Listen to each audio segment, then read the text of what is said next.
Madame, Monsieur, bonjour. Merci de nous prêter attention et bienvenue dans ce journal à la une de l'actualité. Adopté lundi dernier au Conseil des ministres lors d'une réunion extraordinaire, nous évoquerons dans ce journal quelques-uns des principaux axes du plan d'action du gouvernement qui sera soumis prochainement au Parlement, les droits et libertés et le volet société civile. En prévision des prochaines échéances électorales prévues pour le 27 novembre 2021, l'opération de la révision exceptionnelle des listes électorales se poursuit. Nous faisons le point de cette opération dans ce journal dans les wilayas de Béchar et Tindouf.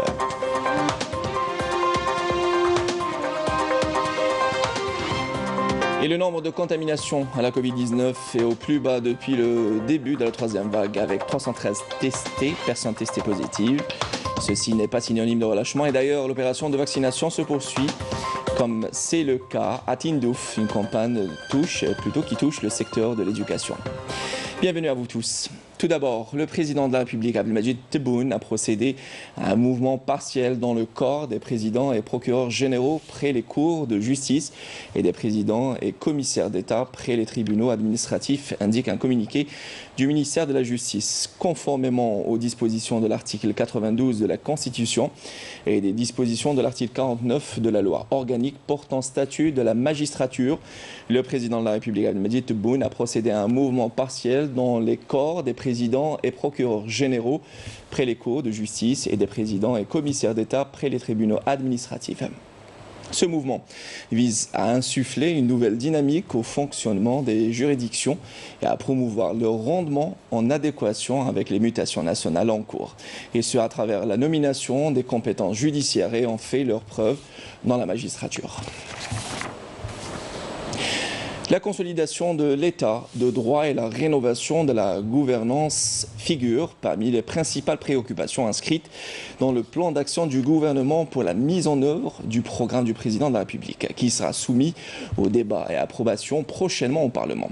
Adopté lundi dernier en Conseil des ministres lors d'une réunion extraordinaire présidée par le président de la République, Abdelmadjid Tebboune, le plan d'action du gouvernement souligne que la Constitution énumère un certain nombre de dispositions consacrant les valeurs de liberté, de démocratie, d'égalité, état de droit et de respect des droits de l'homme. Nesselim Ben Saidi.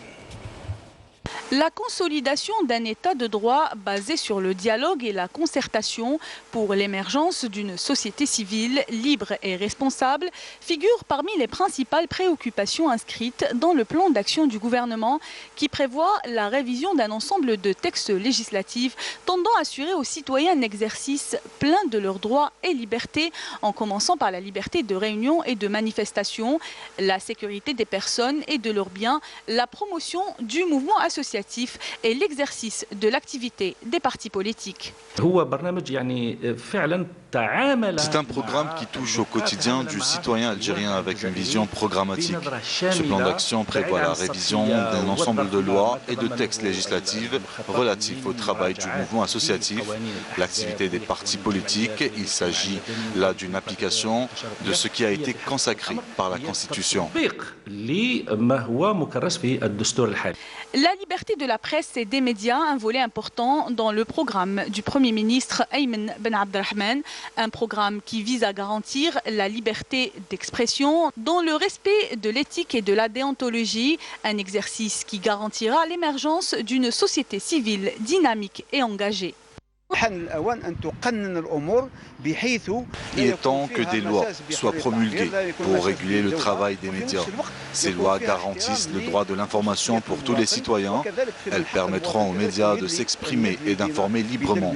Par la même occasion, elles protégeront les citoyens de la propagation des fausses informations sur les réseaux sociaux. Elles protégeront également les symboles de l'État contre toute atteinte.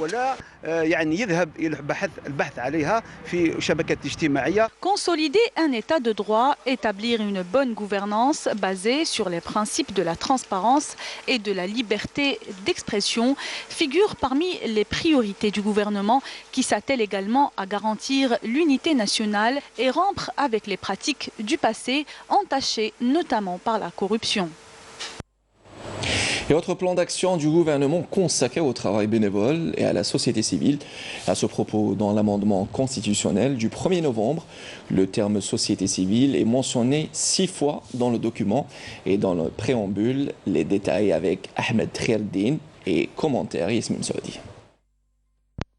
La société civile entre associations, collectifs, bénévoles et donateurs anonymes s'est illustrée durant les moments difficiles vécus par le pays, la crise sanitaire et par la suite durant les derniers incendies qui ont ravagé certaines régions du pays à travers une mobilisation remarquable des semaines durant.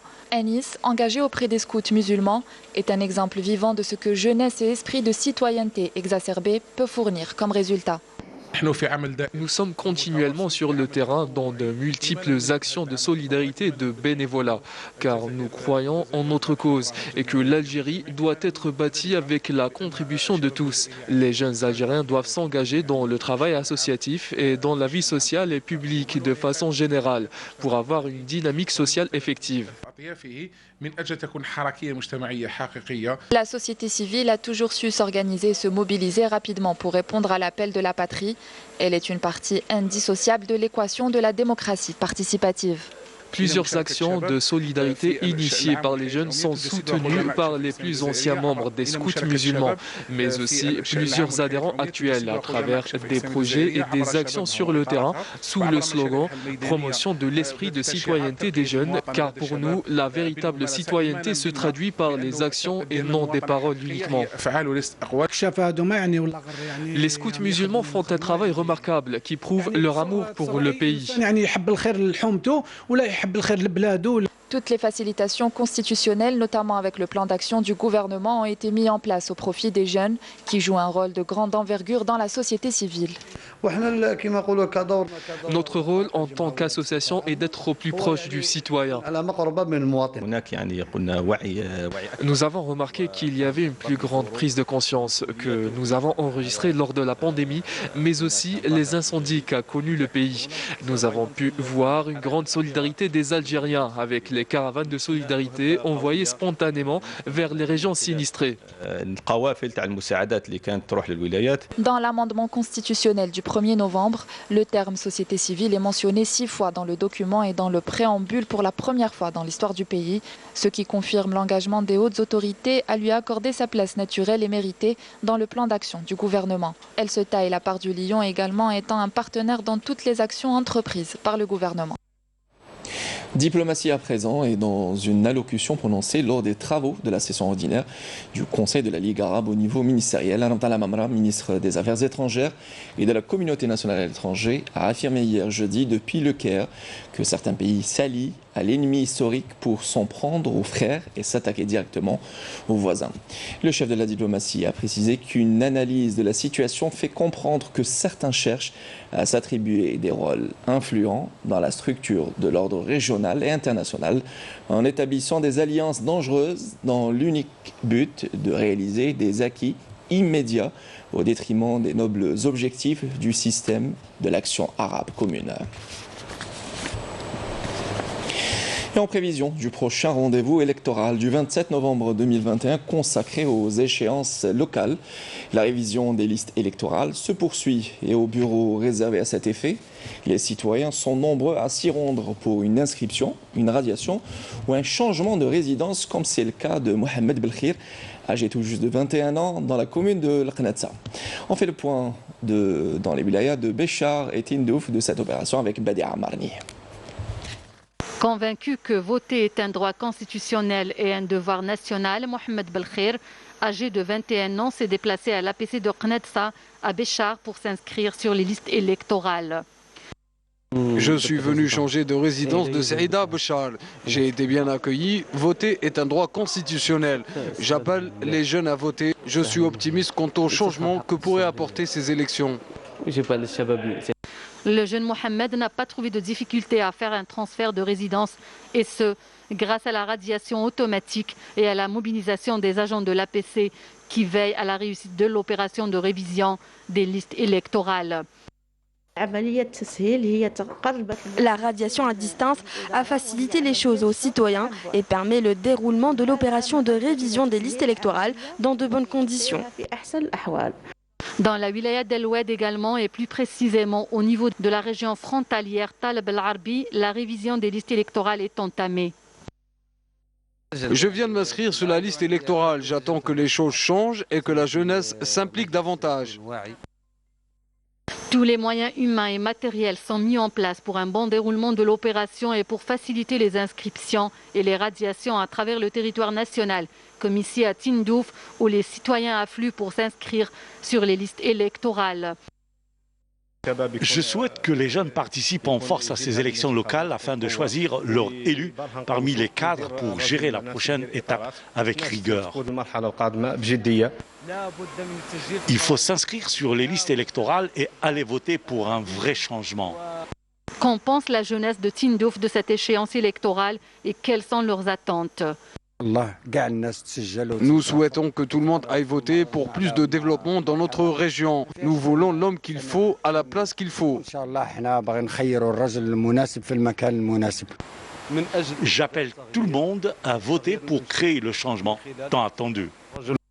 Être à l'écoute des citoyens, aller vers un développement local plus soutenu sont les attentes des Algériens de ces élections locales. C'est le fruit d'une coopération entre l'Algérie et l'Union européenne. AFER est un programme d'appui à l'adaptation de la formation et l'emploi et des qualifications au profit de plusieurs secteurs, à l'exemple du secteur de la formation professionnelle. Ce programme a pour objectif la création de nouveaux mécanismes pour faire face au chômage notamment. Yamina Saïdji nous en dit plus. Lancé il y a 4 ans dans le cadre de la coopération entre l'Algérie et l'Union européenne, le programme d'appui à l'adaptation de la formation et de l'emploi et des qualifications FR a débouché sur des résultats positifs, notamment le dispositif d'accompagnement, d'insertion et de formation à l'emploi. J'ai eu le privilège de pouvoir participer au programme DAIF, dans lequel nous avons eu l'opportunité d'avoir 4 candidats avec un contrat CTA. Donc le principe, c'est que ces candidats-là soient des primo-demandeurs d'emploi et que nous allons recruter à la fin du stage d'une année. Le programme compte plusieurs objectifs qui vont nous permettre de créer de nouveaux mécanismes pour faire face aux problèmes de chômage, répondre aux besoins des institutions économiques et s'assurer que les qualifications correspondent aux exigences du marché de l'emploi.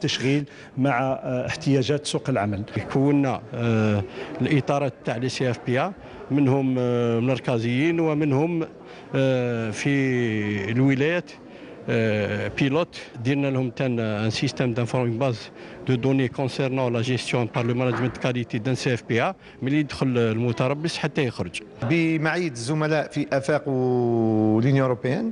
Grâce à la contribution des collègues d'AFER et de l'Union européenne, nous avons mis en place un plan de soutien pour booster le secteur de la formation professionnelle et ce au profit des enseignants, des formateurs et des encadreurs du secteur, mais aussi tous les travailleurs du secteur économique public et privé. La cérémonie de clôture du programme financé par l'Union européenne en collaboration avec l'Algérie a permis de renforcer la coopération et de placer les institutions du système économique au cœur du système de formation et ce en rapprochant l'établissement du système de formation universitaire. Et dans le chapitre santé, le nombre de contaminations à la Covid-19 est au plus bas depuis le début de la 3e vague dans le pays. Les chiffres communiqués par le ministère de la Santé hier font état de 313 personnes testées positives, 275 guérisons et 21 décès. Rappelons, et malgré la tendance baissière des contaminations, que la vigilance reste de mise, distanciation physique, port du masque et vaccination qui est vivement recommandée.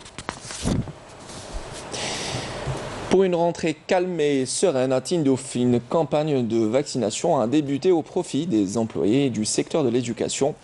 Une opération qui a touché plusieurs communes de la wilaya. Plus de détails avec Walid Yousfi. Il est 8 h du matin La campagne de vaccination débute pour ses premiers employés dans ce centre qui prend en charge les personnes à besoins spécifiques.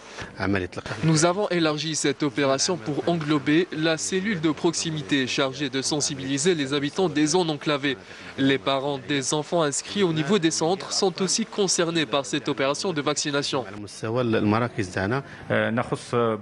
Cette opération touche principalement les travailleurs et les parents des enfants à besoins spécifiques, mais aussi les citoyens qui résident dans la région. Une opération organisée par la direction locale de l'action sociale. Ici, tout a été mis en place pour toucher le plus de monde. Le personnel de cette cellule de proximité opère dans toutes les zones pour être au contact avec tous les habitants. Tous les enseignants doivent se faire vacciner pour que la prochaine rentrée scolaire se déroule dans de bonnes conditions sanitaires. Les employés doivent être vaccinés pour éviter de contracter des formes graves de Covid-19, car il ne faut pas oublier que les enfants inscrits dans ce centre font partie d'une catégorie très fragile. À ce jour, plus de 62 000 travailleurs, fonctionnaires et enseignants ont reçu une dose du vaccin contre le coronavirus sur 740 000 employés du secteur de l'éducation, soit un taux de 8,5% du personnel depuis le début des opérations de vaccination le 22 août dernier. Restons vigilants, rappelons que la rentrée scolaire est prévue pour le 21 septembre prochain. Madame, Monsieur, c'est la fin de ce journal. Merci de nous avoir prêté attention. Tout de suite, les nouvelles du ciel sont signées Mina Abed. Prochain rendez-vous avec l'information sur Canal Algérie. Ça sera à 19h avec Sabrina Roueba. Quant à moi, j'aurai le plaisir de vous retrouver demain à midi. Bon appétit si vous êtes à table. Et bon, suite des programmes sur Canal Algérie. Au revoir.